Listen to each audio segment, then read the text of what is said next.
Alors, bonjour à tous, bienvenue dans ce webinaire.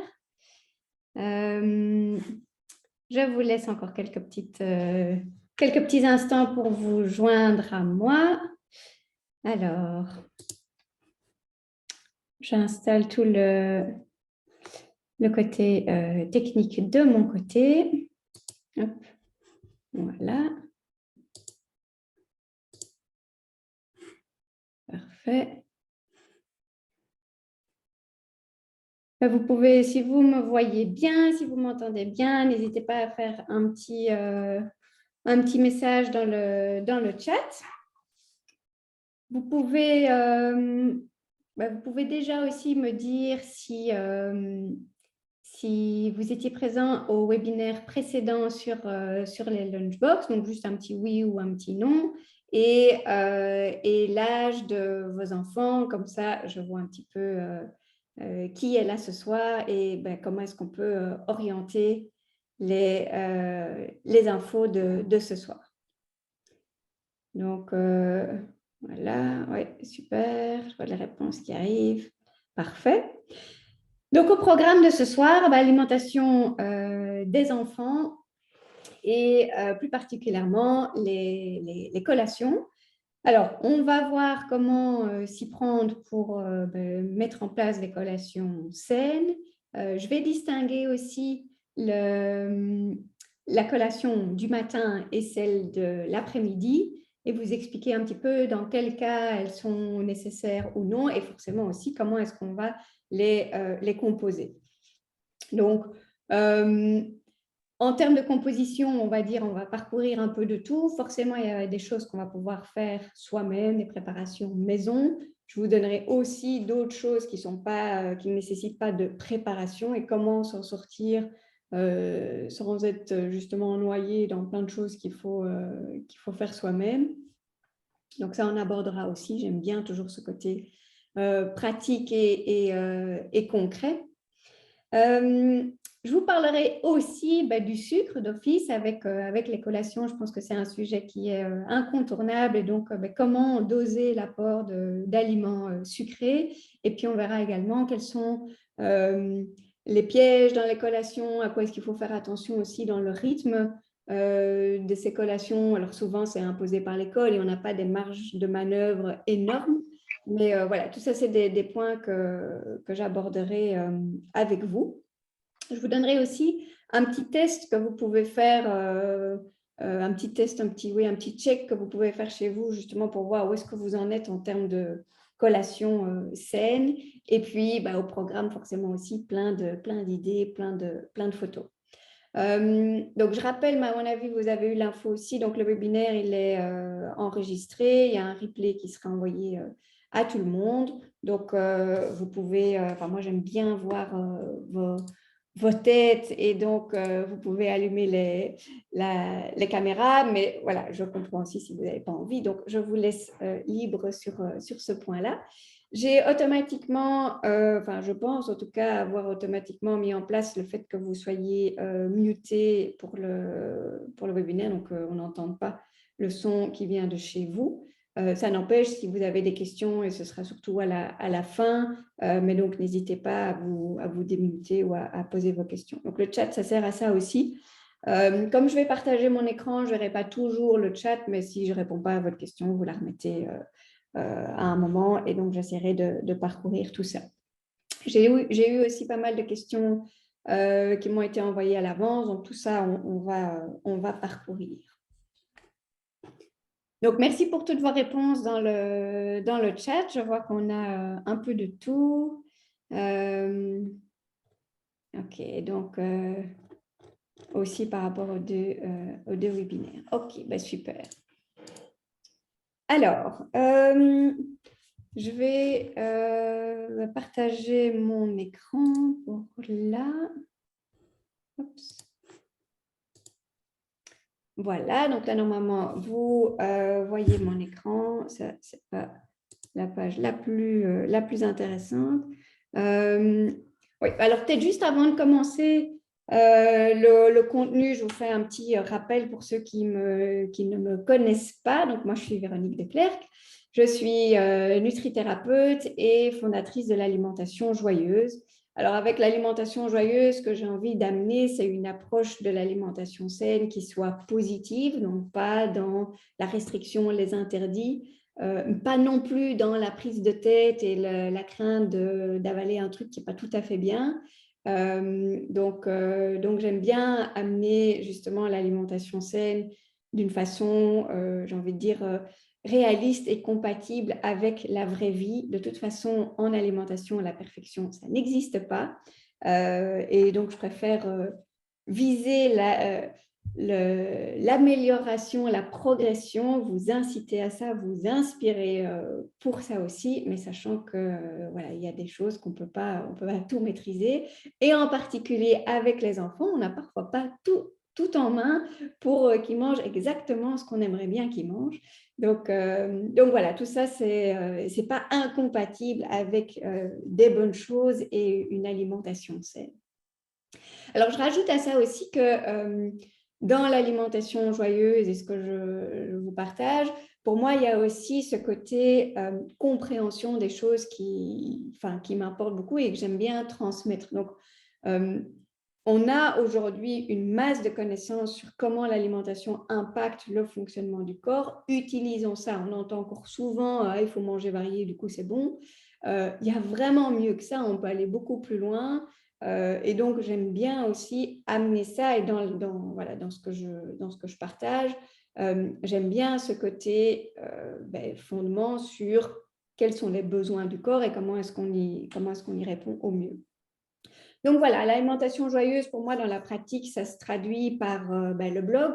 Donc le blog, c'est un article toutes les semaines, c'est le fameux email du dimanche que vous recevez. J'aime bien aussi quand vous répondez ou quand vous posez des questions ou vous fassiez des commentaires. Ça a beau être du digital, c'est une vraie personne qui écrit, moi, et puis c'est des vraies personnes qui lisent aussi. Donc n'hésitez pas, c'est toujours chouette d'avoir un contact avec vous. Et donc aussi, ravie de vous avoir ce soir parce que du coup, on voit aussi des visages. Donc ça, c'est super chouette. Donc, alimentation joyeuse, c'est aussi des idées, des ressources. Il y a le programme des 21 jours de menu que vous avez peut-être déjà entendu ou peut-être même déjà suivi. Donc, maintenant, l'été, c'est fini. L'automne arrive encore d'ici quelques semaines. Il y a d'autres e-books. Il y a l'album d'inspiration pour les lunchbox. Il y a le tout nouvel album des collations saines et pratiques. Et c'est vraiment à l'occasion de la sortie de cet e-book-là que j'aime bien aussi approfondir le sujet dans un webinaire comme ce soir. Il y a d'autres programmes de vidéos sur certains aspects plus spécifiques. Et puis peut-être la dernière photo, c'est un aspect sur lequel je communique un petit peu moins, mais je donne cours aux étudiants en nutrithérapie au CFNA, qui est une école donc, pour nutrithérapeutes en Belgique. Et je donne cours pour les modules sur la préconception et la grossesse et l'alimentation des enfants. Donc voilà, c'est des thèmes que je connais bien, que je pratique beaucoup. Et donc voilà, je suis toujours contente de pouvoir en raconter un petit peu plus avec des webinaires comme ce soir. Donc voilà pour ce petit rappel. Alors, en termes de contenu, je vais évidemment vous parler aussi justement de ces besoins et de comprendre la collation, elle sert à quoi et qu'est-ce qu'on recherche avec la collation. Et pour ça, j'ai choisi de plus m'orienter en fait sur l'impact à court terme de la collation. Donc, dans le terme d'alimentation saine, on a alors cet aspect, il faut manger sainement, il faut répondre à tous les besoins, vitamines, minéraux, protéines, etc. C'est important pour sa croissance, pour son développement. Tout à fait vrai, c'est clair. C'est plutôt des choses qui vont s'installer sur le long terme, d'où l'importance aussi d'avoir des bonnes habitudes au quotidien. Pour les collations, je trouve que l'aspect sur le court terme est encore plus impactant parce que souvent, c'est là-dessus aussi qu'on voit le plus d'erreurs ou le plus de bêtises. Alors, les facteurs principaux en termes d'impact de la collation, ce sera en termes de concentration, mémorisation, attention, comportement, gestion des émotions et aussi immunité. Donc, ça me semble être typiquement des sujets qui sont très, je dirais, liés à l'école et sur lesquels on a un impact positif ou négatif selon ce que l'enfant va manger. Alors, pour aborder ces points-là et donc comprendre les besoins, je vais vous montrer, je vais vous parler de deux petites choses un peu plus techniques et puis rassurez-vous, on va aussi parler de plein de choses concrètes pour que vous sachiez exactement comment composer ces collations. Alors, première info ici en termes de besoins, c'est justement de comprendre quels sont les besoins. Alors, pour comprendre quels sont les besoins, je vous ai mis ici une notion de chronobiologie. On va aller regarder du côté des neurotransmetteurs. Donc, la production des neurotransmetteurs, dopamine, noradrénaline, sérotonine, etc., ça fait partie des gros blocs de fonctionnement dans le corps sur lesquels l'alimentation va avoir un impact sur le court terme. Alors, sans rentrer dans beaucoup de détails, ce qu'on voit ici, c'est qu'on a un rythme dans la journée. Donc, il y a certaines choses que le corps fait plus à certains moments de la journée et d'autres moins. En ce qui concerne les neurotransmetteurs, le matin, donc première partie de journée, on va plus produire de la dopamine, de la noradrénaline. C'est justement les neurotransmetteurs qui donnent la concentration, la mémorisation, la capacité à prendre des décisions. Et la matière première dont on a besoin pour produire ces neurotransmetteurs, on la trouve dans les protéines. Ça veut dire qu'on a déjà une première indication sur comment cette collation, en tout cas celle du matin, devrait être composée. Alors, protéines, ça veut dire quoi? On verra comment ça se traduit. Ça peut être d'origine animale, ça peut être d'origine végétale. Il y a du côté salé, il y a du côté sucré. Donc, on fera le tri dans tout ça. Ensuite, il y a une deuxième partie de journée à partir de l'après-midi où on va plutôt produire d'autres neurotransmetteurs et en particulier la sérotonine. La sérotonine, c'est plutôt un neurotransmetteur apaisant. On rééquilibre les systèmes à ce moment-là. Et ce dont on a besoin pour soutenir la sérotonine, c'est quelque chose de sucré. Donc là, pour le coup, le goûter, il doit être sucré. Alors, on ne va pas juste faire sucré, forcément, on va rajouter le côté sain et aussi le côté complet. Alors, le côté complet, justement, pourquoi est-ce que je vais beaucoup insister là-dessus?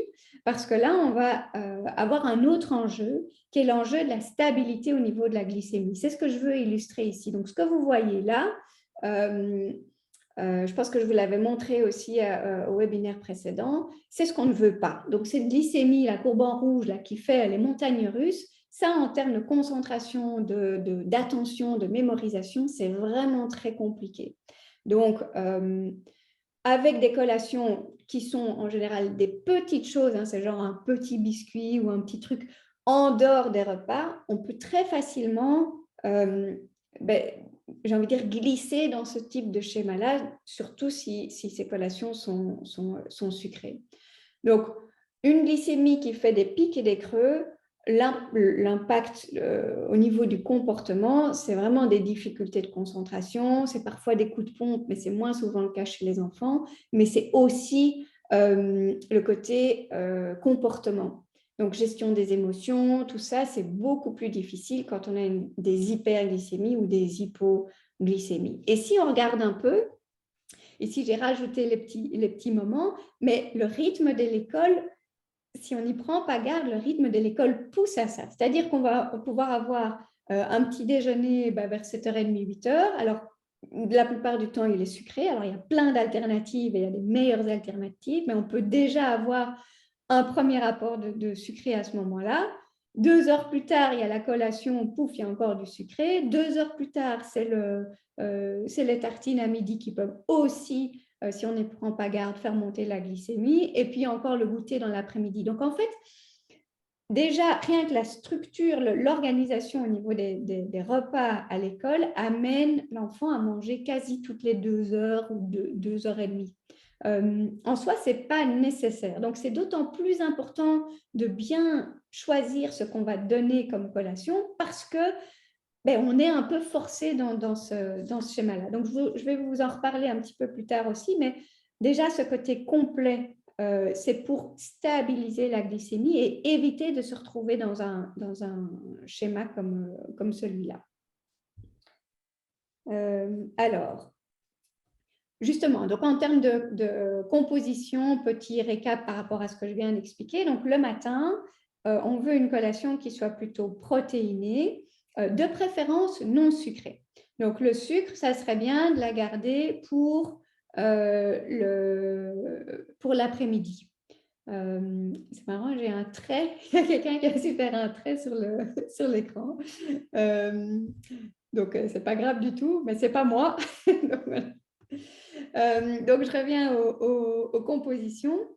Donc, pour le matin, si possible, on évite le sucré. Parce que de manière générale, dans l'alimentation des enfants, il y a déjà trop d'apports de sucre. Donc, quand il y a moyen de l'éviter, et en particulier le matin, on va essayer de le faire. Je vous montrerai des exemples. Je vous donnerai aussi quelques exceptions. Mais a priori, protéiné, non sucré, ça, c'est les critères principaux pour le matin. Alors, j'ai aussi mis pas nécessaire. Pas nécessaire parce qu'en fait, on n'aurait pas, si le petit déjeuner il est bien composé, on n'a pas besoin de rajouter un moment où on mange en matinée. Donc, normalement, le petit déjeuner, il doit permettre d'arriver jusqu'au repas du midi. C'est intéressant aussi de voir pourquoi est-ce que la collation du matin a été instaurée. En fait, elle a été instaurée dans les écoles pour pallier au fait que certains enfants arrivaient à l'école sans avoir pris de petit déjeuner ou en tout cas pas suffisant. Et c'est clair qu'il n'y a pas de petit déjeuner, ben c'est compliqué de tenir jusqu'à midi en termes d'attention, de concentration. Donc à la base, la collation du matin, c'est ça. C'est un filet de secours, c'est un remplaçant du petit déjeuner. Et du coup, je trouve que c'est vraiment intéressant de penser à ça aussi. En termes de composition, on peut en faire un petit déjeuner bis, entre guillemets, alors à condition que ce petit déjeuner, forcément, il soit bien composé. Il y a beaucoup mieux que la tartine à la confiture. Mais ça peut être dans cette voie-là. Et en particulier, si vos enfants n'ont pas très faim le matin ou que c'est le rush et qu'on n'a pas le temps, du coup, la collation, elle sert exactement à ça.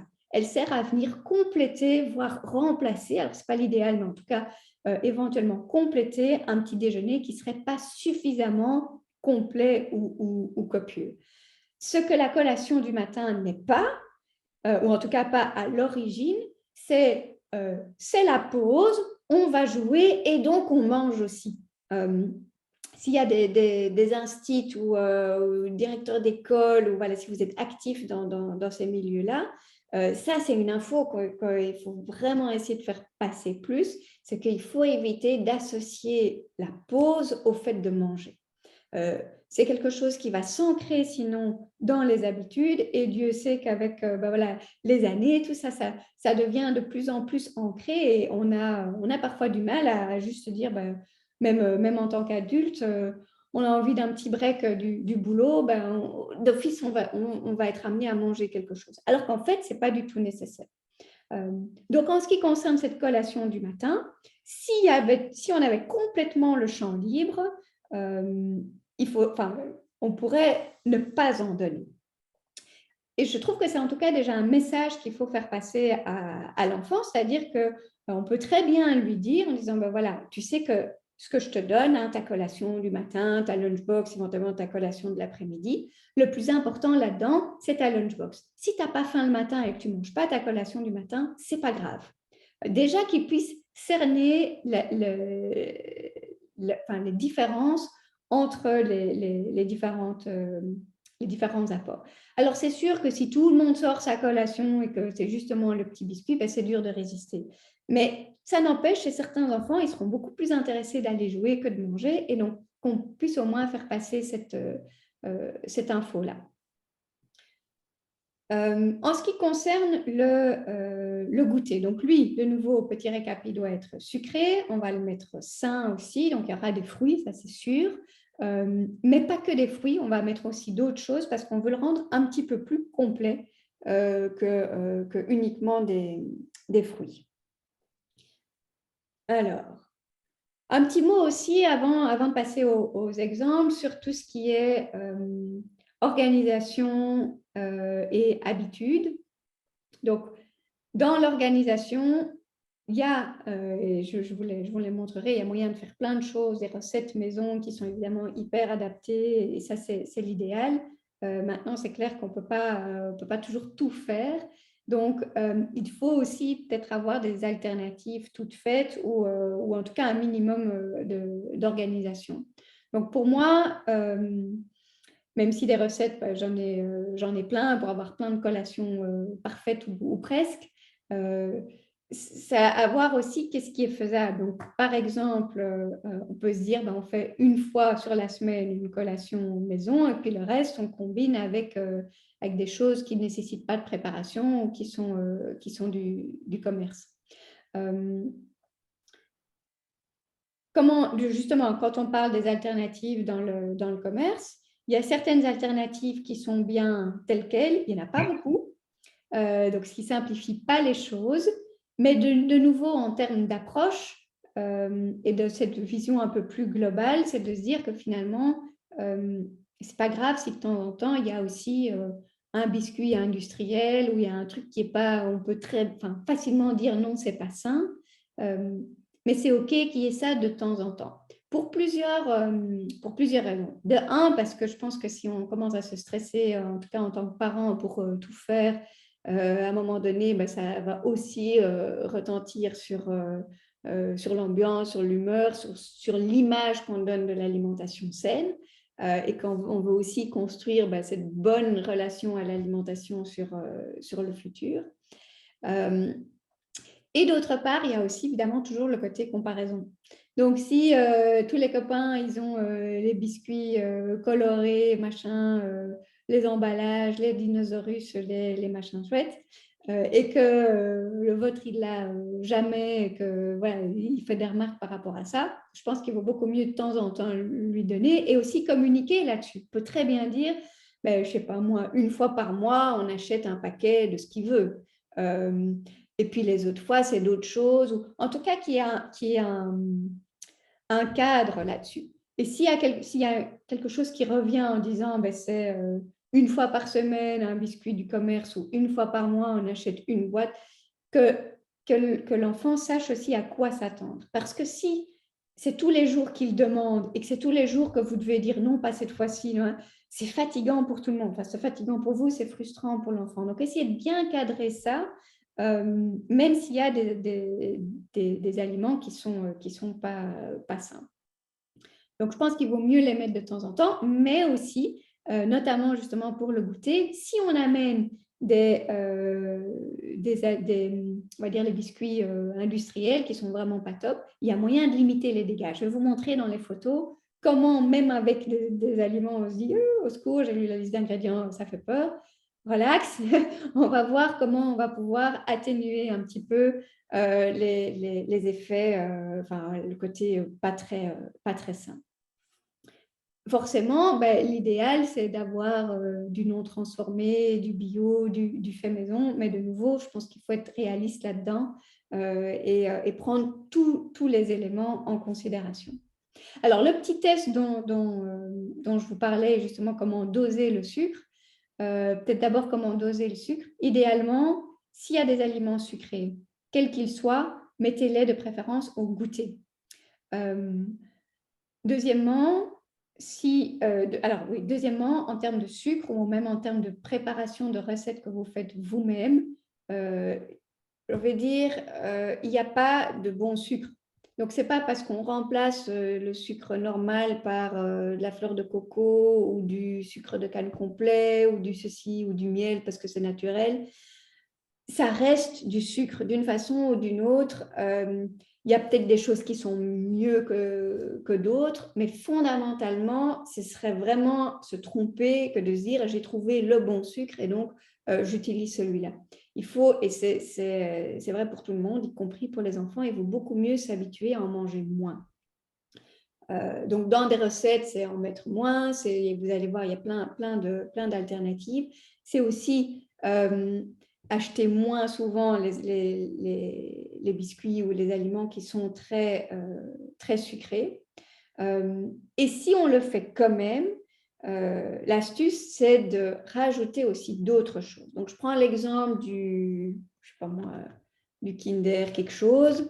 Il veut ça, on lui donne ça du coup au goûter.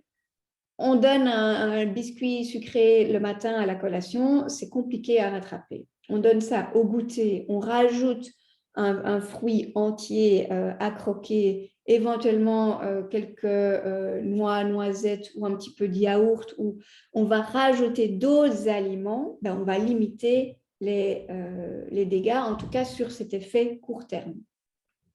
Donc, et je pense que c'est aussi un bon message, c'est de dire, OK, il peut y avoir ces aliments ou ces biscuits que tu as choisis, que tu aimes bien, que tes copains ont, etc. Mais on va aussi rajouter d'autres choses, et donc que ça soit dans l'habitude de dire, je mange un biscuit, mais j'ai toujours un fruit.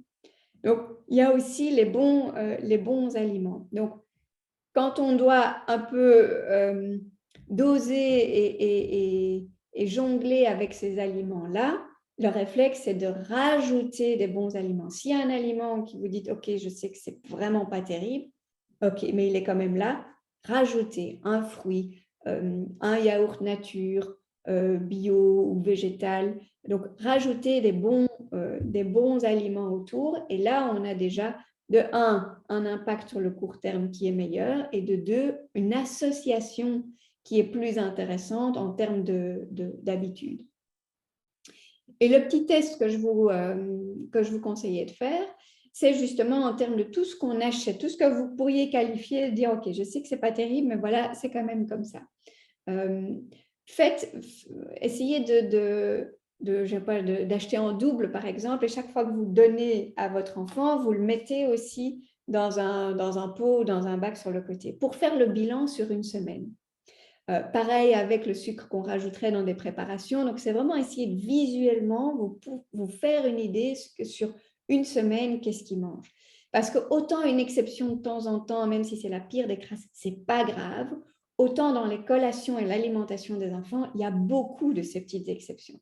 Il va y avoir le petit biscuit, mais c'est pas grand-chose. Et puis, il y a la fête d'anniversaire. Et puis, il y a l'entraînement de sport, mais après ça, on prend encore une barre de quelque chose. Et puis, il y a le dessert du samedi. Enfin, et au final, il peut y avoir beaucoup je ne veux pas dire d'exceptions, beaucoup d'aliments sucrés sans qu'on en ait vraiment conscience. Et du coup, faire le petit test sur une semaine complète, ça peut aider à prendre conscience pour vous d'une part, mais aussi pour l'enfant, pour dire, OK, si on devait mettre tous les fruits que tu as mangés dans le même bol, qu'est-ce qui serait le plus important? Ou si on devait mettre tous les légumes, qu'est-ce qui serait le plus important? Donc ça, visuellement, ça peut aider, ça peut être très parlant. C'est un peu contraignant à faire, mais on peut aussi le voir d'une façon plus amusante et se dire, voilà, c'est une façon d'illustrer concrètement ce qui se passe dans l'alimentation. Alors, je vais juste arrêter le partage ici parce que je vois qu'il y a des choses dans le chat. Oui, donc en effet, dans les écoles, il y a parfois un peu le cadre où c'est imposé un fruit le matin et un biscuit sec l'après-midi. Oui, ça part toujours d'une bonne intention et c'est en effet toujours un peu limitant aussi dans les possibilités. Parfois, voilà, il n'y a pas moyen de faire autrement. Il faut voir un petit peu aussi par rapport à l'enfant, voilà, si c'est autre chose qu'un fruit, est-ce que c'est grave, est-ce que c'est pas grave? Fondamentalement, c'est pour essayer de rendre ces collations plus saines. Donc, si vous avez un truc qui est encore plus sain que le fruit ou le biscuit, je ne pense pas que ça va poser de problème. C'est parfois, voilà, c'est parfois juste en tant que parent, on n'ose pas faire différemment que ce que l'école a dit, surtout parce que les enfants aussi ont dit oui, mais madame a dit que c'est comme ça, et donc il ne faut surtout pas dire autrement. Je pense que dans la pratique, il y a parfois quand même un peu de marge de manœuvre. Et s'il n'y a pas, il n'y a pas, mais on est quand même déjà sur une base où il y a peut-être moyen de s'en sortir. Le biscuit sec, du coup, ça peut être une recette aussi que vous faites vous-même. Donc là, voilà, on va essayer de jongler comme on peut. Alors, je repartage l'écran, je vais vous montrer les exemples aussi. Donc, d'abord pour la collation du matin. Donc, par rapport à ces petits éléments théoriques que je vous ai donnés, en termes d'illustration, en quoi ça ressemble, enfin, à quoi ça ressemble. Donc, déjà, elle n'est pas nécessaire. Si on donne quand même quelque chose, gardez en tête que ça reste un petit quelque chose. Donc, c'est plus petit, la collation du matin, elle est plus petite que celle de l'après-midi. En termes d'apport, en termes de besoins, c'est vraiment entre guillemets, parce qu'il faut et parce que ça a été un peu institutionnalisé dans le rythme des écoles. Donc, c'est une petite quantité. Il ne faudrait pas que ça empiète sur le repas du midi qui reste plus important. Donc, parmi les différentes options, il y a les oléagineux, c'est clair. Alors, je sais que j'en parle tout le temps et que voilà, mais ils sont bien pratiques parce que justement, on peut les caser un peu n'importe où. Donc, si on doit manger ou si on a faim à un mauvais moment et que ce n'est pas un moment du repas, en gros, on ne fera jamais des grosses bêtises avec des oléagineux, donc tout sauf les cacahuètes. Plutôt amandes, c'est le top pour le calcium notamment, mais aussi noisettes, noix de pécan, les noix de cajou, etc. Donc ça reste une option qui est vraiment facile et idéale. Il y a aussi tout ce qui est crudité, des petits bâtonnets de légumes ou des petites tomates cerises, des choses comme ça. Je préfère ça qu'un fruit. Parce que fondamentalement, au total, les légumes sont encore plus importants que les fruits. Alors, c'est clair que le fruit, il peut avoir sa place comme collation du matin et que ça reste mieux qu'un biscuit, ça c'est évident. Mais si on a la possibilité de choisir, c'est encore mieux de mettre des légumes que des fruits parce qu'ils sont plus importants de manière générale et que dans l'alimentation des enfants, en général, c'est plus le côté légumes qui est un petit peu sous-représenté que quoi que ce soit d'autre. Donc, du coup, c'est quand même un moyen aussi. S'il faut quand même manger une collation du matin, autant donner quelque chose qui manque peut-être un petit peu dans l'alimentation. Avec le même argument, donc se dire, OK, j'utilise la collation du matin pour compenser ce qui, au total, sur la journée, est parfois un peu difficile à atteindre, ça pourrait être les protéines. Un enfant qui n'est pas attiré par la viande, du poisson, où vous devez toujours vous battre pour qu'il termine ses portions, profitez-en du coup. Et ce qui contient des protéines, ben, c'est les oléagineux, mais c'est pourquoi pas aussi un œuf dur, un demi-œuf dur. Moi, j'aime bien les petits œufs de caille. C'est petit, c'est ludique, c'est chouette. Donc ça peut, et on dose un peu plus facilement aussi au niveau des quantités. Donc ça peut être une bonne chose aussi. Pourquoi pas un morceau de fromage? Alors, j'en fais moins la collation idéale parce qu'il y a des aliments qui sont plus intéressants, qui sont moins riches en graisses saturées. Pour voir aussi s'il n'y a pas trop de produits laitiers. Donc, on n'est pas acharné à vouloir absolument donner des produits laitiers, mais un bâton de fromage, ça peut être une bonne alternative. Et avec ces aliments-là, donc je pense à l'œuf, un petit morceau de fromage, on est en fait dans cette prolongation du petit déjeuner. Si l'enfant il mange un œuf à la coque le matin ou une tartine avec du fromage et des petites choses à côté, c'est l'idéal.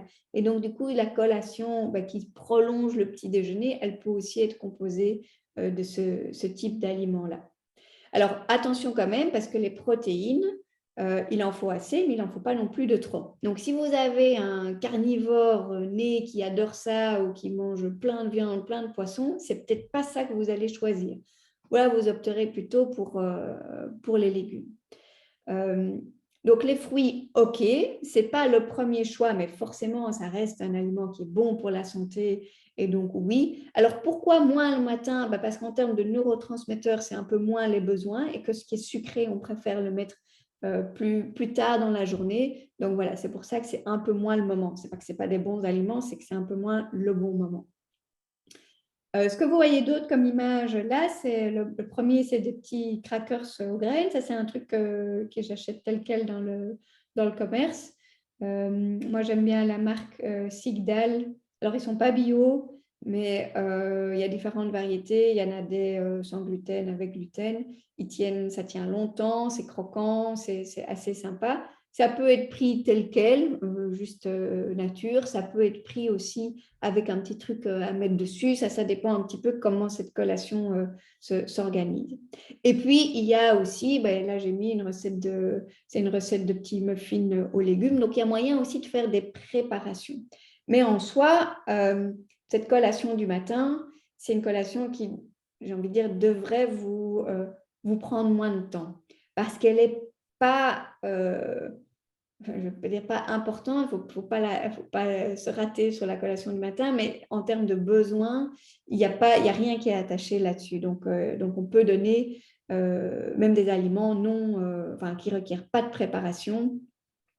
Qu'est-ce qu'on peut donner d'autre encore quelques olives éventuellement, voilà, des petites choses qui peuvent être faciles. Donc, Et ce que vous voyez là, ce que j'ai dans la main, c'est des mini tomates. Donc, c'est vraiment des toutes petites tomates. Pourquoi je montre ça? C'est parce qu'il y a aussi moyen de trouver des choses qui soient ludiques. Les petits œufs comme les œufs de caille, les petites tomates, ça rend les choses plus attrayantes. Et c'est ça aussi, parce que si on doit changer l'habitude, on dit, bah, c'est plus un biscuit, c'est une carotte, bah, peut-être qu'ils trouveront ça moins sympa. Donc, du coup, si on essaye de rendre les choses un peu plus attrayantes, bah, ça sera plus facile à accepter pour l'enfant. Et donc, bah, en tant que parent, on est content aussi. Alors, est-ce que ça va du côté collation du matin? Je vais juste voir s'il y a des questions. Donc, que penser des barres qui est un mélange de noix et de dattes? Ben, pas top pour le matin parce que en fait, c'est trop. Et si un enfant mange ça, probablement que ça va empiéter sur le repas du midi. Et que c'est quand même fort sucré. Alors, la composition est bien. Donc, si on regarde juste la composition, on se dit, ah ben chouette, il n'y a pas trop d'additifs, de mauvais ingrédients. Donc, en soi, ça peut être un achat intéressant. Maintenant, c'est quand même beaucoup plus adapté à l'après-midi parce que c'est très sucré. Les dattes, c'est un index glycémique qui est vraiment élevé. Donc, l'apport de sucre est important. Et il y en a toujours beaucoup dans ce genre de bar. Et du coup, en termes d'énergie aussi, c'est plus adapté, je dirais, soit à l'après-midi ou même encore mieux à l'après-midi avant un entraînement sportif, par exemple. Et autre question, les bâtonnets, les préparer à l'avance. On peut les préparer à l'avance. Le mieux, c'est toujours à la minute. Maintenant, de nouveau, ce n'est pas toujours réaliste de faire ça. Moi, j'ai mis en place aussi un système où je les conserve dans un bocal rempli d'eau fraîche. On perd un petit peu de vitamines et de minéraux à la longue, oui, ça c'est clair, mais au moins on les a. Donc, il faut voir un petit peu quel est l'enjeu chez vous. Si vous mangez déjà plein de crudités, alors faites pas ça parce que vous allez y perdre. Si c'est un aliment qui est difficile à introduire parce que chaque fois qu'on y pense, il faut encore éplucher la carotte, couper en morceaux et que finalement on choisit autre chose, alors oui, alors il y a clairement un bénéfice. Et les conserver dans l'eau, ça permet juste de les avoir, ça reste bien frais, ça reste croquant, donc ça reste vraiment sympa à manger et ça reste du coup pendant 4-5 jours, on peut les conserver au frigo. Les crackers Sigdal, ça se trouve en général dans les Delhaize et les Colruyt.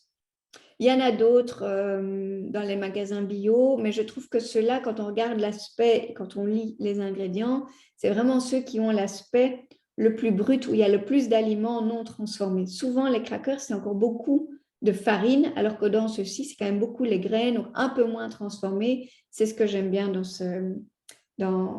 ces crackers-là. Alors, je vais passer aux exemples pour l'après-midi. Alors, s'il y a encore d'autres questions, pas de souci, j'y reviendrai. Hop.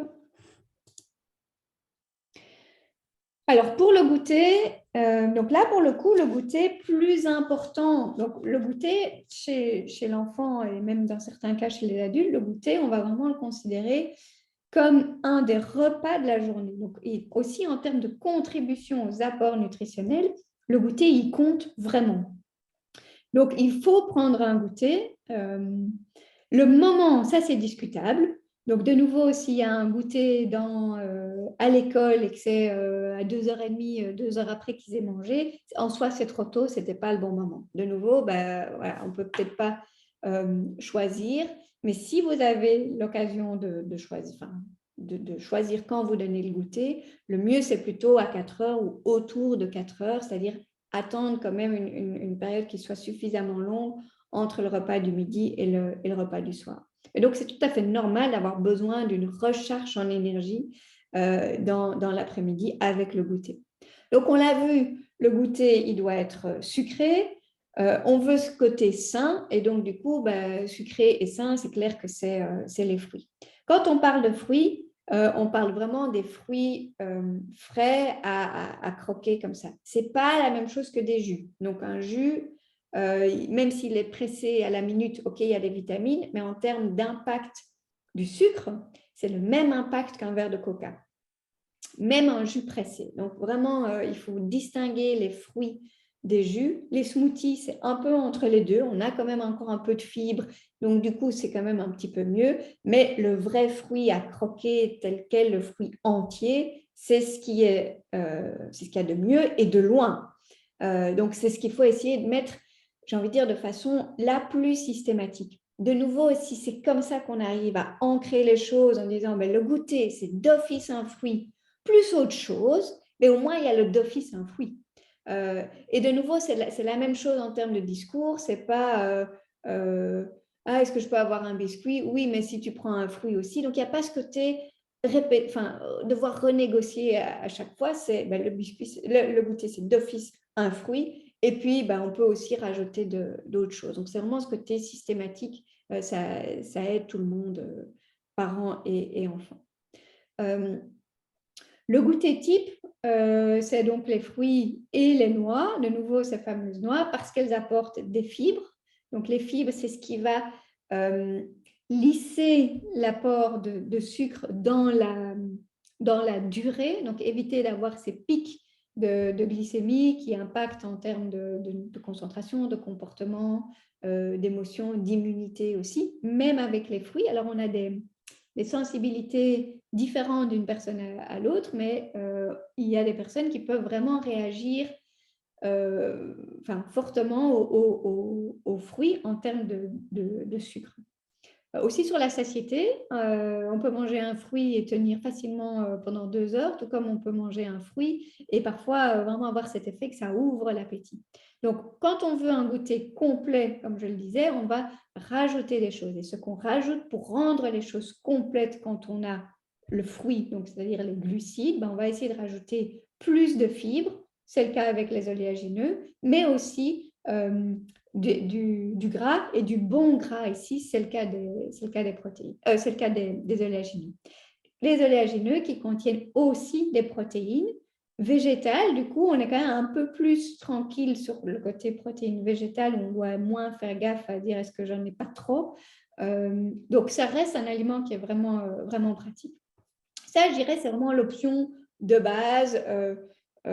Facile, enfant tout comme adulte, ça reste l'option de base. Maintenant, on peut vraiment compléter ça et rajouter certaines choses. Donc, il y a moyen d'avoir des cakes, des cookies fait maison. Je vous ai montré aussi ici l'exemple des petites brochettes. De nouveau, OK pour un fruit, mais on peut rendre le fruit sympa. Il y a le côté yaourt avec les produits laitiers qui ne sont pas indispensables. Il y avait des questions là-dessus aussi. Non, on peut, même en tant qu'enfant, ne pas avoir de produits laitiers et ne pas être en manque de quoi que ce soit. Le calcium, il peut être apporté par plein d'autres aliments. Il y en a dans les végétaux, donc beaucoup de légumes verts. Les amandes, c'est encore mieux pour le calcium que les produits laitiers. Mais les produits laitiers ne sont pas pour autant interdits. Maintenant, ils sont souvent un peu surreprésentés. Donc, à moduler aussi.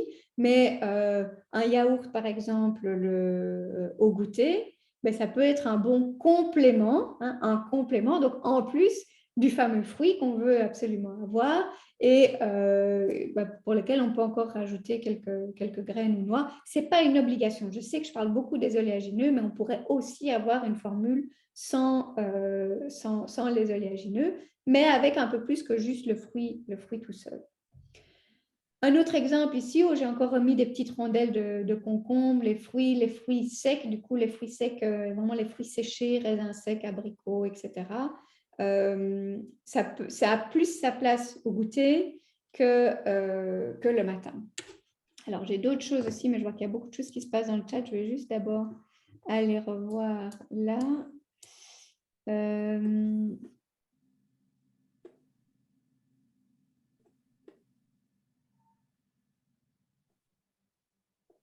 Donc, les yaourts, donc il y a une question là-dessus. Donc, yaourt, si c'est un yaourt de vache bio entier, si c'est un yaourt végétal, je préfère, il y a un peu plus de marge de manœuvre là-dessus. Et là, du coup, bah oui, donc soit un végétal, mais plutôt nature. Éviter ce qui est aux fruits, à la vanille, etc., parce qu'il y a souvent beaucoup de sucre qui est rajouté. Donc, il vaut mieux pas. Maintenant, voilà, ça dépend un petit peu aussi des goûts des enfants et ça dépend où est-ce qu'on en est dans toute cette démarche santé. Si déjà le fait de prendre un yaourt aux fruits ou un yaourt vanille, c'est beaucoup mieux que le sachet de chips et le Snickers qu'ils mangent, ben, c'est déjà un progrès.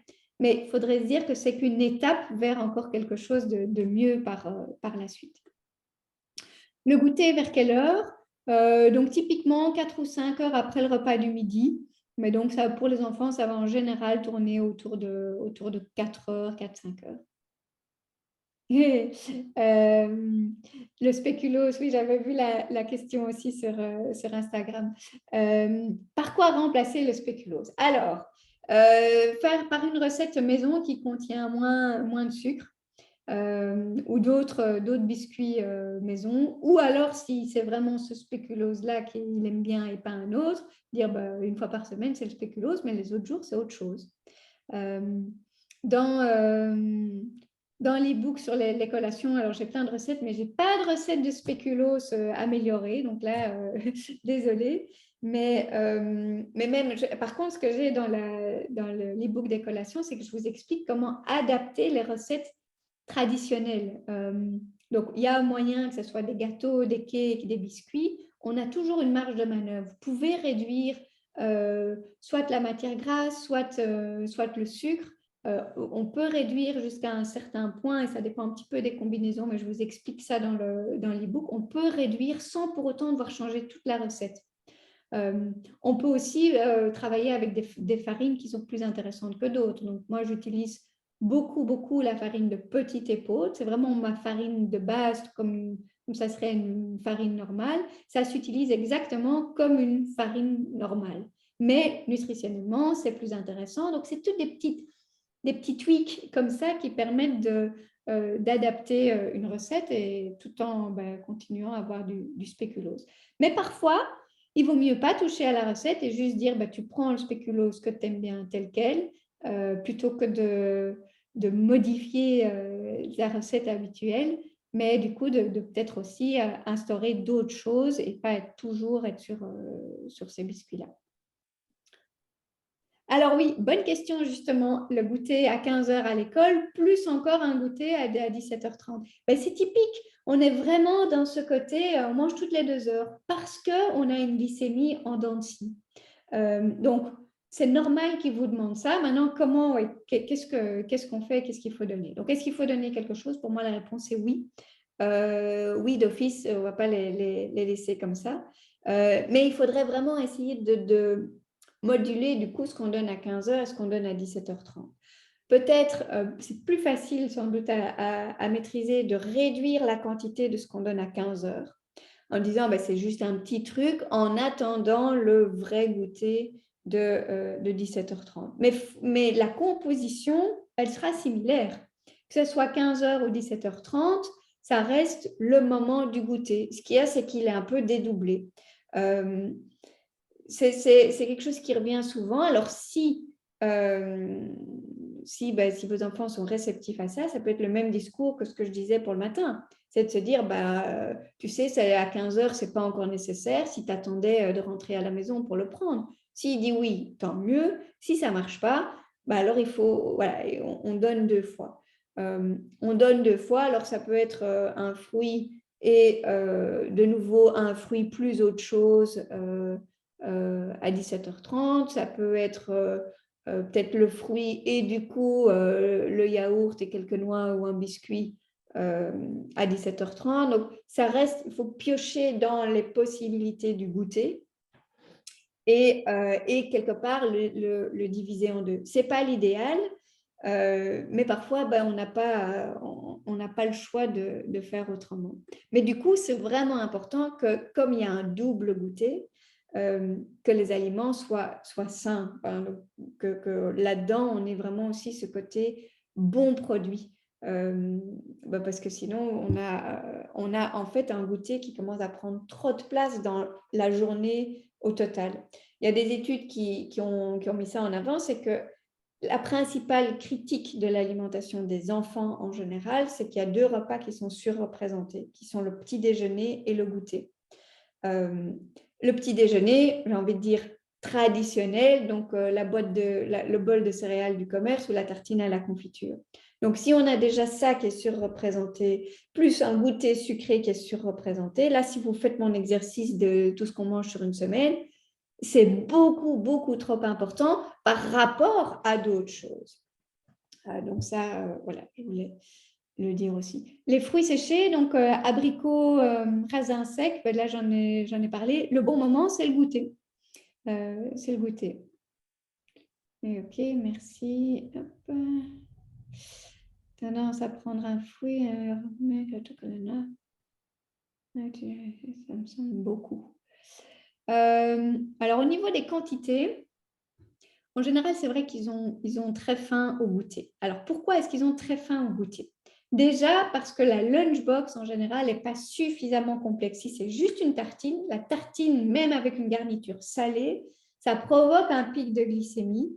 Et donc, quand on a un pic de glycémie, automatiquement, après, on va avoir une hypoglycémie. L'hypoglycémie, la caractéristique principale, c'est la faim, c'est la fringale.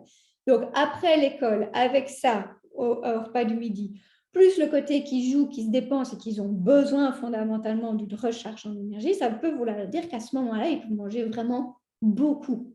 Ce n'est pas un problème si les autres repas, donc matin, midi et le soir, sont de un bien composés et qu'il y a vraiment tous les apports nutritionnels, beaucoup de légumes, les sources de protéines de qualité, les fibres, etc. Et que veiller à ce que le goûter qu'il prend, même s'il est copieux, est-ce que ça l'empêche de terminer son assiette le soir ou est-ce que du coup il réchine à manger le soir? Là, ça ne va pas. Donc, il faut que le goûter lui permette d'arriver jusqu'au repas du soir et de manger normalement son repas du soir. Mais en tant que tel, quand je lis ça, ça ne me semble pas nécessairement de trop. Donc, ce n'est pas que je lis un fruit plus un yaourt et un carré de chocolat. Oh là là, c'est beaucoup trop. Non, pas d'office. Parce qu'il y a vraiment ce côté énergie et besoin de ravitaillement qui peut être important. Donc, la question serait plus de voir dans quelle mesure est-ce que ça empiète ou non sur les autres repas qui amènent les légumes, enfin, c'est surtout à ça que je pense, légumes et les autres sources de protéines. Et le problème, c'est qu'il fait quasi pareil après le souper comme dessert. Oui, alors peut-être qu'il faut lui donner plus à manger. Donc, je dis ça comme ça parce que s'il a encore tellement faim, c'est peut-être qu'il y a justement de la marge dans les quantités. S'il n'y a pas de problème de poids, donc de surpoids, ni de problème immunité, si tout va bien à l'école, voilà, faites confiance au sentiment de faim et de satiété de vos enfants. Donc, même si nous, ça nous paraît beaucoup, il y a parfois des périodes de croissance où ils vont manger vraiment beaucoup plus. Si tout va bien par ailleurs, moi, je transmets, j'aime bien transmettre ces messages, dire, faites confiance à leurs sensations. Souvent, ils ont encore beaucoup plus la sensation de faim et de satiété, les deux, que nous, en tant qu'adultes, où on a été formatés à manger ce qu'il y a dans notre assiette, à s'arrêter parce qu'il n'y a plus rien dans l'assiette, et finalement à perdre ce lien de qu'est-ce que mon corps me dit. Cela dit, le dessert, par définition, c'est une petite quantité qui vient clôturer, c'est hop, on ferme la parenthèse d'un repas. En soi, il n'est pas nécessaire, il n'est pas interdit non plus, mais sa définition, c'est une petite quantité. Donc, s'il y a encore de nouveau la même chose que le goûter comme dessert, là, j'aurais tendance à dire que c'est trop, mais que du coup, l'approche, ce ne serait pas dire tu ne peux pas avoir, mais c'est tu manges plus le vrai repas et on fait un petit quelque chose comme dessert. Les produits laitiers sont pro-inflammatoires. Oui, des produits laitiers de vache sont pro-inflammatoires, mais la croissance induit aussi un état inflammatoire qui est nécessaire. C'est pour ça que les produits laitiers, même de vache, sont beaucoup moins néfastes pour des enfants que pour des adultes. Donc, je n'aurai pas le même discours pour des adultes, mais par contre, pour des enfants, c'est moins le côté à éviter à tout prix. Donc, ça peut encore faire partie des options. Maintenant, c'est ce que je disais aussi, on peut aussi parfaitement s'en passer. Et donc, avoir systématiquement les alternatives végétales, c'est une option et c'est une bonne option. Mais donc, il ne faut pas non plus avoir hyper peur des produits laitiers. Donc, tout ce qu'on entend dans les discours inflammatoires, c'est vrai, mais c'est beaucoup plus nuisible sur les adultes et c'est en fait plus adapté, ou moins néfaste pour les enfants. Les skyrs, oui, donc skyrs, yaourt à la grecque. Moi, honnêtement, je mets un peu tous les yaourts dans le même sac. Ce n'est pas tout à fait correct, mais donc, il n'y en a pas un, on se dit, ah, mais si c'est celui-là, c'est à volonté tout le temps. Non, je reste sur la même approche de dire, bon, j'essaye de choisir quelque chose qui est le plus brut possible, le moins transformé possible. Donc, un bio entier et lisez la liste des ingrédients aussi. Parce que même dans les yaourts, parfois, on voit qu'il y a des poudres de protéines rajoutées ou d'autres choses rajoutées. Ce n'est pas nécessaire. Un yaourt, c'est du lait avec des ferments. C'est tout ce qu'il devrait y avoir dedans.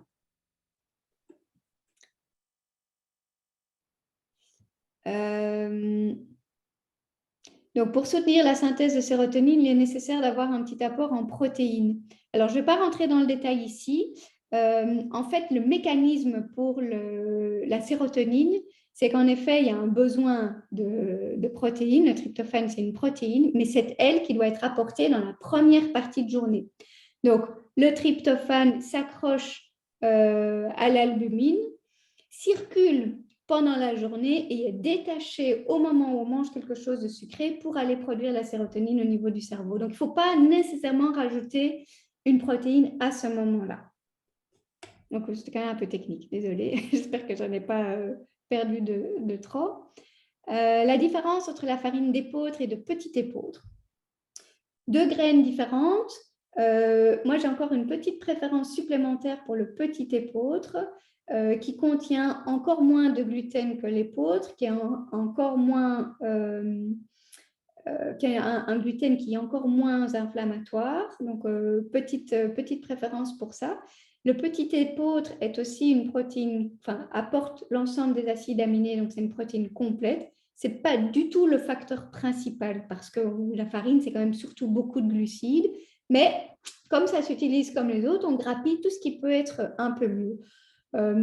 En soi, c'est plus une question d'habitude et c'est tout petit bénéfice en plus. Maintenant, une farine d'épeautre, c'est très bien aussi, aucun souci par rapport à ça. Est-ce que manger le morceau de chocolat au goûter ou en dessert après le repas du soir? Les deux. Non, les deux sont bien. Le chocolat contient un petit peu de caféine, donc quand il est très dosé en cacao, ça peut avoir un petit effet excitant. Donc, si on est sensible par rapport à ça ou si vous avez des enfants qui ont du mal à s'endormir, peut-être moins le soir et plutôt au goûter. Mais sinon, les deux sont bien. Farine d'avoine, c'est OK aussi. Ou acheter la farine de petit épeautre. Moi, je l'achète sur Casidomi. Donc, je ne sais pas si vous connaissez, quasidemi.com, c'est un site qui vend plein de produits sains à plus petit prix. Je l'achète systématiquement là, sinon vous trouvez ça aussi en magasin bio. Tout ce qui est, justement, parce que tout ce qui est oléagineux, les farines un peu spéciales, en termes de budget, c'est quand même plus cher que enfin, si on mange beaucoup de noix et ce genre de choses-là, c'est un budget. Du coup, c'est vachement intéressant sur Casidemi avec l'abonnement. Moi, je l'ai depuis 4 ans. Je trouve que c'est vraiment rentable. Donc voilà, j'achète là. Donc ça, farine de petite épaule, les oléagineux, les huiles, les sauces tomates, les épices, les flocons. Voilà, tout ce qui est produit d'épicerie, je prends, enfin pas tout, mais je prends une grande partie là. Et c'est bien que vous m'en parlez ici. Je viens de voir passer un message. Il y a une action pour l'instant chez Casidomi qui a l'abonnement. Donc, normalement, l'abonnement coûte 80 € par an. Là, maintenant, il est à 39 avec un code qui est mon code de parrainage que je peux vous noter ici. Et ça, c'est jusque fin septembre. Après, ça repasse à 80. Donc, si vous mettez ce code-là, BOHP42, avant fin septembre, vous avez l'abonnement à 39 € et un mois d'essai gratuit. Donc, si vous faites votre première commande, vous bénéficiez des réductions. Si ça ne vous convient pas, vous ne prolongez pas et vous ne payez pas l'abonnement. Donc, voilà pour ça. Et il y a d'autres sites, ouais, je ne connais pas, mais oui, c'est clair qu'il y a certainement d'autres sites aussi pour tout ça.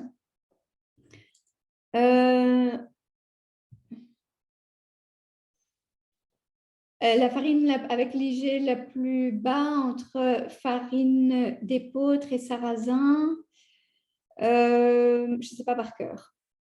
Je ne sais pas par cœur, mais la farine d'épeautre est plus facile à substituer dans des recettes classiques que la farine de sarrasin. La farine de sarrasin a déjà un goût beaucoup plus prononcé et se comporte un petit peu différemment dans les préparations. Donc, j'utilise aussi, mais moins, c'est vraiment moins la farine de remplacement de la farine classique. Alors, je continue aussi à vous montrer d'autres images. Ici, justement, avec un exemple de biscuits du commerce. C'est les petits bisons, ça, c'est genre les petits Choco Prince, mais de la marque Bison bio. Est-ce qu'ils sont fantastiques mieux que les autres? Un petit peu parce qu'ils sont bio, mais enfin, c'est pas parce que c'est bio que c'est d'office hyper sain. Donc, je garde la même approche. Je dis, il y a un biscuit, mais je veux qu'il y ait un fruit et quelques noix. Et là, j'ai rajouté une date, par exemple. Alors, pareil ici. Si c'est, soit c'est vraiment du commerce ou alors, ici, c'est des petites gaufres quand même un peu plus artisanales, mais genre achetées chez le boulanger ou au marché. C'est pas ce que moi, j'aurais fait dans ma recette où j'aurais mis probablement moins de beurre, moins de sucre, d'autres farines. Mais de temps en temps, voilà, je prends ça aussi. C'est quand même moins transformé que le Kinder Bueno du supermarché. Mais c'est le même principe. Même si ça avait été le paquet de dinosaures, il y aurait eu un fruit et des noix à côté. Et ici, les noix, c'est des noix enrobées de chocolat. Pour les enfants qui n'aiment pas encore trop, moi, c'est comme ça que j'ai su commencer à les introduire dans l'alimentation. Donc, c'est des amandes ou des noisettes enrobées de chocolat noir. Ça se trouve aussi sur Casidomi. Les petites compotes, alors je suis étonnée que vous ne m'ayez pas encore posé la question, tiens, des compotes. C'est une alternative, ça ne remplace pas le fruit frais à croquer en tant que tel, mais de nouveau, c'est un truc qui est peut-être pratique à avoir sous la main et qu'on peut mettre occasionnellement aussi dans les boîtes à tartines, enfin dans les boîtes à collation. Vérifier quand même les ingrédients. Il y a des compotes comme ça à boire, sans sucre ajouté, où c'est que des fruits. Mais il y en a avec des sucres ajoutés aussi. Donc, de nouveau, j'ai quand même rajouté quelques amandes et un petit biscuit financier. Pourquoi j'ai pris les financiers? Parce qu'ils contiennent aussi de la poudre d'amande. Et donc, on a nos oléagineux sous cette forme-là. D'autres biscuits du commerce, les petits biscuits sans gluten.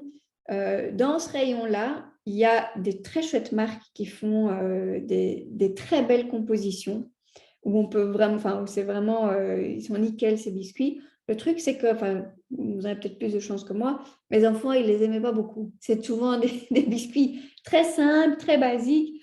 Voilà, ils étaient pas fans. Mais en soi, ça, c'est dans le commerce des choses qu'on peut trouver et qui, j'aurais pas pu faire mieux. Voilà, je vais dire ça comme ça. C'est des bons mix de farine. Il y a en général, il y a des marques où il y a peu de sucre. Donc là, ce que vous voyez là, c'est une bonne marque. Et il y a une autre aussi. Comment est-ce qu'elle s'appelle maintenant? Avec les petits c'est Delicious ou un truc comme ça. Il y a à chaque fois une petite madame ou un petit monsieur. Enfin, c'est associé à des petits personnages. Ça me reviendra. Alors, quoi d'autre? Alors, autre biscuit dans le commerce, justement, la marque Jules de Stroop ou de manière générale, les biscuits qui sont faits au beurre. Ça peut paraître paradoxal, mais en fait, c'est souvent des recettes qui sont moins remplies d'additifs et de produits transformés que les autres, où on retrouve des mélanges d'huile, de palme, de tournesol, sirop de glucose, sirop de fructose. Vous avez 5 noms différents pour le gras, 5 noms différents pour le sucre. C'est ça aussi dans les biscuits industriels qui est vraiment pas top. Du coup, certaines recettes un peu plus traditionnelles au beurre le sont un petit peu moins. Donc, moi, j'achète encore aussi de temps en temps ce genre de choses-là en dépannage parce que c'est un petit peu moins retravaillé. Maintenant, ça reste du beurre, c'est plus gras, c'est des graisses saturées, mais on en a aussi besoin. Et donc, surtout par rapport à des enfants qui vont utiliser tout ça, ça peut être une des alternatives. Je ne dis pas que c'est merveilleux et que c'est parfait, mais ça peut être une des alternatives. Et vous voyez qu'il y a systématiquement encore ce côté fruits et noix aussi. Alors, il y a évidemment aussi la place pour les biscuits faits maison. Alors, j'ai des recettes à vous partager juste après aussi pour des biscuits à faire soi-même. Donc là, mais pareil, hein, même pour mon biscuit maison, j'essaye de vraiment garder ce côté systématique pour que dans la tête des enfants, ils sachent que le goûter, c'est toujours au moins un fruit et quelque chose d'autre. Un peu de granola, par exemple, aussi. Le granola qu'on peut manger le matin, mais qui pourrait aussi revenir au goûter, du coup, avec beaucoup plus de fruits. Et ici, ce que vous voyez comme fruits, c'est les fruits congelés.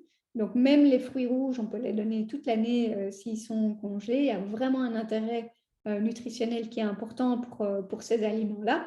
Donc, par rapport à une assiette du matin, ça peut ressembler très fort à ça, mais vous aurez quand même, idéalement, vous aurez l'après-midi beaucoup plus de fruits dans cette composition que ce que vous auriez le matin. Et au total, s'il faut être très pointilleux, probablement que la collation de l'après-midi, en termes de quantité totale, sera un petit peu moindre que le matin. Donc ça, c'est ce qui serait le mieux en théorie. Maintenant, dans la pratique, ce que je vous disais tout à l'heure, respecter les sensations de faim et de satiété de votre enfant à partir du moment où ça n'empiète pas sur les autres apports. Et j'ai aussi une recette de granola à vous partager. Ah ben voilà, justement, recette de granola, vous pouvez la trouver sur le blog alimentationjoyeuse.com. J'avais d'autres recettes aussi. Alors ça, c'est issu du nouvel e-book sur les collations saines et pratiques. C'est une recette de banana bread. Justement, dans les recettes qu'on fait soi-même, on va réduire le sucre, souvent en remplaçant par d'autres choses. Et les fruits, justement, c'est vraiment le truc idéal pour les préparations du goûter, c'est qu'on peut déjà incorporer les fruits là-dedans. Donc, moi, je rajoute encore un fruit frais à côté, mais du coup, on aura la banane ici. Il y a des recettes de cake où j'utilise la compote de pommes. Donc ça permet vraiment d'avoir le côté sucré sans devoir rajouter trop de sucre.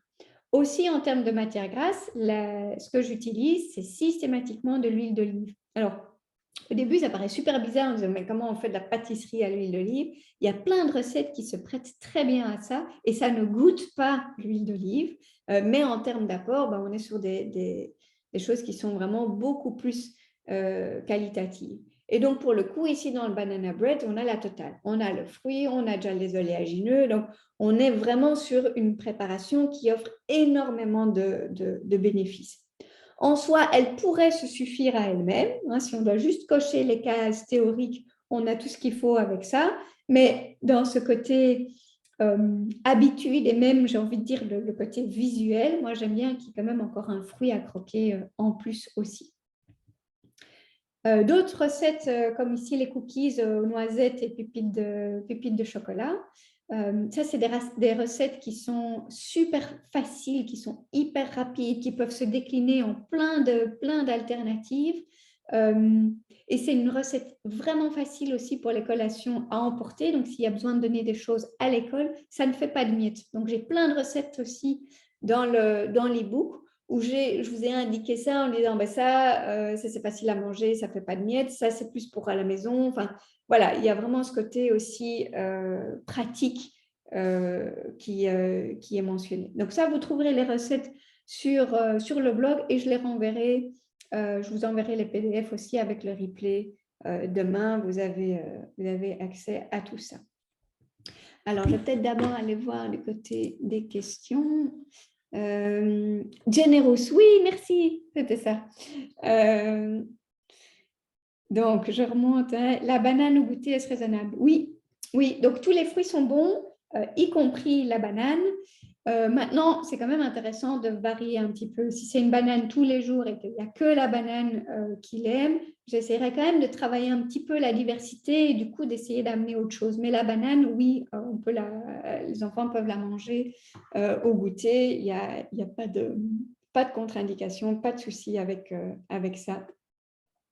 Si je veux être vraiment pointilleuse, je vous dirais une banane juste bien mûre, pas trop mûre, parce que l'amidon de la banane se transforme en sucre quand elle mûrit et donc augmente l'impact au niveau de la glycémie. Donc pour l'huile d'olive, à la place du beurre ou une partie, c'est OK. Oui, en général, c'est comme ça qu'on fait. Donc, soit il y a des recettes qui sont uniquement à l'huile d'olive, c'est le cas dans ce que je vous partage avec l'e-book des collations saines et pratiques. J'utilise plus de beurre, donc elles sont vraiment toutes à l'huile d'olive et adaptées pour ça. Sinon, dans les recettes classiques, vous avez votre cake classique ou votre gâteau au chocolat ou voilà. Vous pouvez d'office réduire un petit peu. Et là, en général, ce que je fais, c'est que donc, je réduis de 20 ou 30% la quantité totale et de ce qui reste, je fais 3/4, un quart ou 2/3, un tiers. Donc, je garde un peu de beurre, mais je rajoute un petit peu d'huile d'olive. L'huile de coco. Bonne question aussi, l'huile de coco. Moi, je l'utilise peu parce que l'huile d'olive a plus de bénéfices et donc il vaut toujours mieux prendre l'huile d'olive plutôt que l'huile de coco, sauf si on est sur des températures qui sont vraiment très élevées, mais ce qui de toute façon n'est pas vraiment recommandable. Mais l'huile de coco peut aussi s'utiliser dans les pâtisseries et donc il y a des recettes où on utilise l'huile de coco. C'est mieux que le beurre cuit, oui. Donc oui, clairement, c'est moins bien que l'huile d'olive. Donc voilà, à voir, mais c'est pas non plus, voilà, vous pouvez utiliser ça. Attention que parfois quand il y a beaucoup d'huile de coco et qu'on n'est pas habitué à ça, ça a un effet sur le transit. Donc, et souvent justement comme dans les pâtisseries, c'est plutôt des quantités un peu plus importantes. Il faut se méfier de ça. Mais vous pourriez aussi du coup mélanger coco et olive par exemple. Le beurre clarifié est-il aussi pro-inflammatoire? On utilise le beurre clarifié pour enlever le lactose. Donc, c'est surtout ça c'est surtout dans cette optique-là. Et est-ce qu'il est aussi pro-inflammatoire? En théorie, oui. On reste avec une protéine animale et donc il y a toujours un petit caractère inflammatoire. Maintenant, c'est ce que je vous disais, c'est moins dramatique chez les enfants que chez les adultes. Le tout, c'est que si on a une grande consommation de beurre clarifié, de viande, de produits laitiers, de sucre. Ça commence à faire beaucoup au niveau inflammatoire. Et donc là, on peut avoir en effet des effets négatifs. Du coup, partout où il y a moyen de trouver des alternatives intéressantes. Je trouve que c'est une bonne idée, tout comme pour les produits, les yaourts. Si c'est une alternative végétale, je trouve que c'est une bonne idée. Maintenant, est-ce que vous devez éviter d'utiliser du beurre clarifié? Non, pas nécessairement, mais là où il y a moyen de faire autrement, je le ferai. Et c'est le même argument par rapport à l'huile de coco. L'huile d'olive, elle reste plus intéressante que l'huile de coco et elle reste plus intéressante que le beurre clarifié. Alors, voilà pour tout ça. Ce que je voulais encore vous dire. Oui, donc parmi toutes les idées, tout ce que vous avez à votre disposition, donc il y a l'album plutôt Lunchbox, où là c'est vraiment comme un album photo avec toutes les astuces pour plein de lunchbox différentes pour vraiment avoir ce côté complet au repas du midi. Il y a aussi pour ceux qui s'arrachent les cheveux avec des enfants qui n'aiment pas grand-chose, qui n'aiment pas les légumes, qui n'aiment pas les aliments sains, qui sont toujours attirés par le sucré. C'était mon cas. Hein. C'était mon cas avec mon aîné qui n'aimait vraiment pas grand-chose. Donc, ce n'est pas parce qu'on est nutrithérapeute qu'on a un enfant qui n'aime tout. donc, je suis passée par là aussi et j'ai mis en vidéo justement toutes les approches du coup qui ont vraiment fonctionné. Et ça s'appelle Help mon enfant n'aime rien. C'est un gros programme. Donc, ça demande, je dirais, un investissement du côté du parent aussi pour mettre des choses en pratique. Mais c'est le plus beau cadeau que vous pouvez faire à votre enfant, c'est de dépasser ce côté je n'aime rien de sain et de faire évoluer ce rapport à l'alimentation pour vraiment intégrer ça. Donc, il y a plein de choses là-dedans. Il y a des vidéos, il y a des petits outils à télécharger, des choses à faire avec votre enfant. Il y a des carnets de recettes, des recettes évolutives aussi. Donc, on part sur des trucs très basiques et puis comment est-ce qu'on les fait évoluer pour introduire des nouveaux aliments, pour introduire un peu plus de variété. Il y a aussi tout ce qui est communication. Donc, comment est-ce qu'on en parle à son enfant? Comment est-ce que vous lui demandez de goûter? Voilà, pour sortir du combat où c'est tous les jours, il faut insister pour que tu dois manger ça, non, j'aime pas. Enfin, voilà, il y a vraiment tout ça aussi dedans. Et donc, pendant le mois de septembre, il est à 145 €, 145 € au lieu de 245. Donc, je vous donnerai les liens pour tout ça. Et puis, il y a le petit nouveau qui est l'e-book des collations saines et pratiques. Donc ça, c'est celui qui vient de sortir. Et là, je vous montre un peu tout ce que vous pouvez y trouver. Donc, il y a une barre de céréales avec les flocons d'avoine et des abricots secs. Il y a un cake à la vanille où j'utilise justement la compote de pommes pour remplacer une partie du beurre et une partie du sucre. Des petites crêpes, mais végétales, toujours pratique aussi. Un fondant au chocolat, mais on a utilisé de la patate douce. Donc, c'est aussi le moyen d'introduire des aliments plus intéressants. Ça ne goûte pas la patate douce, c'est vraiment un chouette résultat. Pudding de chia, coulis de framboise, il y a aussi d'autres alternatives qui peuvent convenir. Muffin à la noix de coco. Brownie au chocolat, version saine, cookies à la banane et noix de cajou. Il y a 3 ingrédients là-dedans. Donc, il y a des trucs qui sont vraiment faciles et rapides à faire. Aussi, donc, pour le matin, le muffin salé aux légumes qui peut servir de petit-déj ou de petit-déj de remplacement en collation. Les petits biscuits sablés. Et voilà, ça c'est déjà... il y a plein d'autres choses, mais voilà déjà pour tout ça. Alors, je vais vous mettre aussi les liens. Je vous ai perdu. Voilà, je vous ai retrouvé, je pense. Est-ce que vous avez des questions par rapport à tout ça? Vous pouvez les noter dans le chat. Moi, je suis en train de vous rechercher les liens pour vous montrer où vous pouvez trouver tout ça ici. Ouais, je crois que j'ai tout mis. Alors, du coup, je vais aussi, en attendant de voir s'il y a des questions qui arrivent, je vais reprendre les questions qui m'avaient été envoyées. Donc, on a le lait de vache, là, je pense qu'on en a parlé. Il y avait aussi une question pour la collation de l'après-midi. en disant, bon, ben, le petit-déj salé, c'est compliqué, donc du coup, pour éviter d'avoir trop de sucre, je mets du salé aussi au goûter. Est-ce que c'est une bonne idée? Ce n'est pas nécessairement une mauvaise idée, ça peut être une bonne idée, mais il faut quand même aussi ce côté sucré, parce que donc, au niveau justement neurotransmetteurs, etc., c'est le bon moment dans la journée. Donc, on peut avoir un mix, c'est pas que ça ne peut être que sucré, on peut avoir un mix des deux à partir du moment où on est sur des aliments sains. Maintenant, il faut voir aussi qu'est-ce qu'on donne à ce moment-là. Donc, c'est la collation, donc le besoin à ce moment-là, c'est vraiment le côté sucre sain, on va dire les fruits, les fibres. Et comme ce que je disais pour la collation du matin, ben, utiliser alors la collation de l'après-midi pour ajouter ce qui manque peut-être au total sur la journée. Donc, s'il manque les légumes, ben, on peut aussi rajouter un peu de légumes. Si c'est les protéines qui manquent, on peut en rajouter aussi, même si en soi, ce n'est pas le meilleur moment. Mais on peut du coup utiliser le goûter pour compléter ça, sachant qu'il y a quand même aussi encore le repas du soir.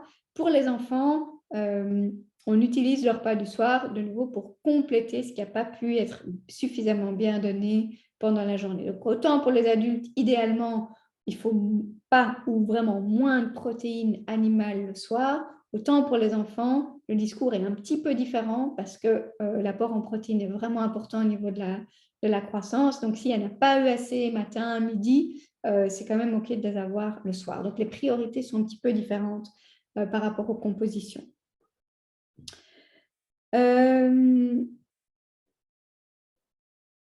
C'est difficile de lui faire changer ses habitudes. Oui, c'est clair. C'est toujours... changer les habitudes, c'est ça, c'est le changement qui est difficile.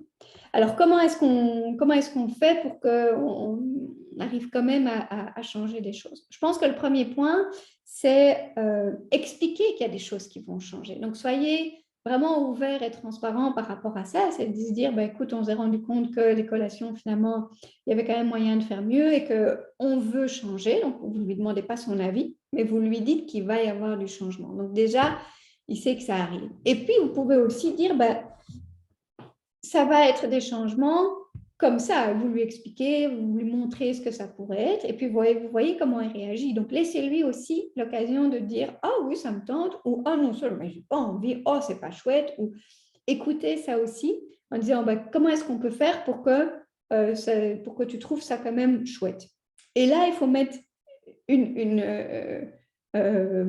frontière, une limite quelque part. Parce que si vous dites, mais je veux quand même mettre dinosaurus et que il n'y a que ça, ben, vous direz, ben, ça, juste les dinosaurus, c'est non. Mais on pourrait se dire, ben, on prend dinosaurus une fois par semaine, mais tu manges aussi ton fruit, et puis les autres jours, on choisit une recette ensemble, ou là, donc, essayez d'en parler aussi, de mettre votre cadre, là, au-delà de quoi vous ne voulez pas aller, mais de laisser une petite marge de manœuvre pour l'impliquer aussi. Autre chose, quand on veut changer les habitudes, c'est garder le cap. Donc, les habitudes, c'est une question de répétition. C'est pour ça que je vous parlais aussi de ce côté systématique, de à chaque fois dire qu'il y a un fruit, vraiment avoir le côté on sait à quoi s'attendre. Même s'il y a de la résistance au début, et il y en aura, c'est clair, mais si vous gardez le cap et que vous dites ben, de toute façon c'est comme ça, il y a un moment donné où ça ne sera plus remis en cause. Et là, du coup, on a gagné. Alors que si vous dites une fois oui, et puis une fois non, et puis une fois tu peux, une fois tu peux pas, il va continuer à demander. Et donc, ça va rester le côté un peu combat et difficile à chaque fois. Et il n'y a personne qui voit clair là-dedans. Autre chose par rapport au changement, et je pense à la question sur le spéculose. Le changement, ça peut être difficile. Alors, parfois, c'est plus facile de faire les choses en douceur, c'est-à-dire adapter la recette, par exemple, ou dire je garde la même chose, mais je rajoute un fruit, je rajoute quelques noix, et hop, on fait ça un peu plus en douceur. Parfois, il vaut mieux carrément changer son fusil d'épaule et aller sur des choses qui sont complètement différentes. pour pas justement avoir le repère en disant oui, mais c'est comme avant, mais pas tout à fait. Enfin, ça dépend des enfants. Donc oui, parfois, ils vont se dire, ben voilà, j'essaie un truc complètement différent. Euh, je lui fais une recette à la patate douce alors que voilà, il n'a jamais eu ça et qu'il avait son dinosaure. Si ça se trouve, c'est le côté aussi nouveau, le côté surprise, ben ça peut aussi fonctionner. Donc, il y a vraiment les deux approches, soit en douceur, soit en changement beaucoup plus radical. Oui, oulala, je vois l'heure qui avance aussi. Question aussi, est-ce que les adultes qui font attention à leur alimentation et glycémie peuvent aussi utiliser les boucles des collations saines et pratiques? Oui, oui. Oui, clairement, vous pouvez aussi l'utiliser. Donc, c'est des recettes qui peuvent aussi convenir à des adultes avec je veux dire, la marge de manœuvre pour les adultes qui est probablement un petit peu plus restreinte en termes de quantité, dépendant du degré d'activité physique. Donc, les enfants, en tout cas, les tranches d'âge que j'ai vues défiler au début, 4, 6, 8, 10, 12 ans, en général, ils sont encore vraiment bien dans le mouvement, dans l'activité physique. Donc, ça crée une marge de manœuvre qui est beaucoup plus importante en termes de quantité. Donc, c'est un peu moins délicat. Alors, en tant que tel, ça ne l'est pas pour les adultes si on est attentif à ces sensations de satiété. Et ça, parfois, chez les adultes, c'est un peu parti. Donc, c'est un challenge, je dire, c'est tout à fait adapté. Donc, le banana bread, les cookies au flocon d'avoine, les petits sablés au flocon d'avoine, les crêpes, le brownie, vous pouvez prendre ça comme collation, mais vous devez gérer la quantité en fonction de votre faim et vous arrêter avec votre satiété. Donc, voilà pour ça. Est-ce qu'il y a encore des questions?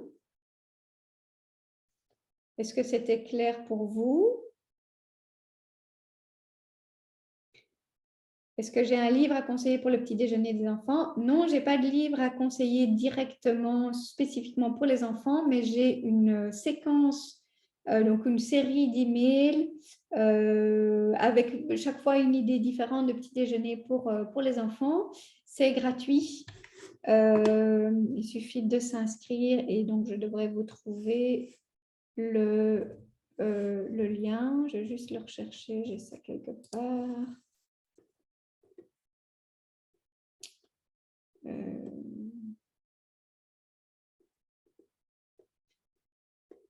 Petit déj.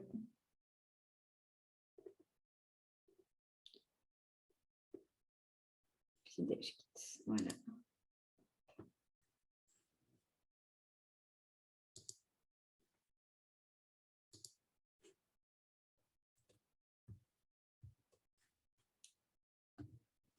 Voilà, ça c'est le lien. Oups.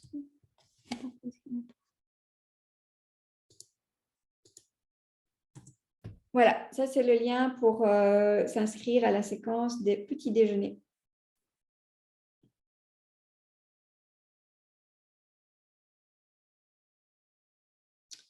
Un livre à conseiller pour sensibiliser les enfants à l'alimentation dès le plus jeune âge. Oui, moi j'ai le livre de Martine Fallon qui s'appelle Super Héros, qui est vraiment chouettement illustré avec des petits personnages, des chouettes illustrations. Donc en termes de sensibilisation et d'expliquer pourquoi les bons aliments sont importants, c'est vraiment chouette. Il y a plein de recettes aussi qui sont des recettes qui sont nickel, mais qui sont un peu plus compliquées, un peu plus évoluées. Moi, je prends le parti d'avoir des choses qui sont vraiment simples, genre cuisine de tous les jours et voilà, on ne se prend pas la tête. Chez Martine Fallon, c'est un petit peu plus complexe. C'est très, très bien, mais c'est un petit peu plus complexe. Donc voilà, mais en tout cas, pour les illustrations, c'était top. Ok, bah écoutez, s'il n'y a plus de questions, alors je vous laisse ici. Ah non, j'avais encore une dernière chose à vous dire. Alors, ça ne concerne peut-être pas tout le monde, mais la semaine prochaine, jeudi, à mon cabinet de XL, j'ai encore 2 créneaux où je parlerai justement d'alimentation pour les enfants qui n'aiment pas grand-chose. Donc, si c'est quelque chose qui vous intéresse, répondez à l'email que je vous enverrai demain avec le replay et dites-moi, demandez-moi les infos pour ça. Donc, si vous êtes dans le cas d'un enfant qui n'aime pas grand-chose ou que vous voulez vraiment sensibiliser à l'alimentation saine, alors ça ne s'adresse pas aux enfants, ça s'adresse aux parents, ou que vous voulez une approche qui est vraiment plus personnalisée sur la composition des lunchbox, que voilà, vous ne voyez pas comment vous en sortir. J'ai vraiment encore 2 créneaux où je prendrai ce type de rendez-vous-là. Donc, avoir un peu aussi en fonction de l'intérêt, soit je fais des groupes, je regroupe les mêmes thématiques, soit on peut le faire en individuel, et donc ça, on verra un petit peu. Donc, si ça vous concerne, envoyez-moi un petit message, répondez à l'email de demain, et comme ça, je vous redonnerai les infos à ce sujet. Donc voilà, merci beaucoup de votre présence et de toutes les interactions. J'espère que vous avez appris des choses et je vous souhaite aussi bonne chance à la mise en pratique. Et à une prochaine, je pense que le prochain webinaire que je vais organiser sera peut-être encore sur les enfants et plutôt consacré à l'immunité. Donc, je ne sais pas si c'est un sujet qui vous préoccupe ou qui vous intéresse, mais donc si c'est le cas, je pense que d'ici une semaine ou 10 jours, je vais replanifier donc le nouveau même principe, un webinaire gratuit sur l'immunité des enfants. Donc voilà, bonne soirée à vous tous et à une prochaine et en tout cas à dimanche dans votre boîte mail pour le mail du dimanche. À bientôt.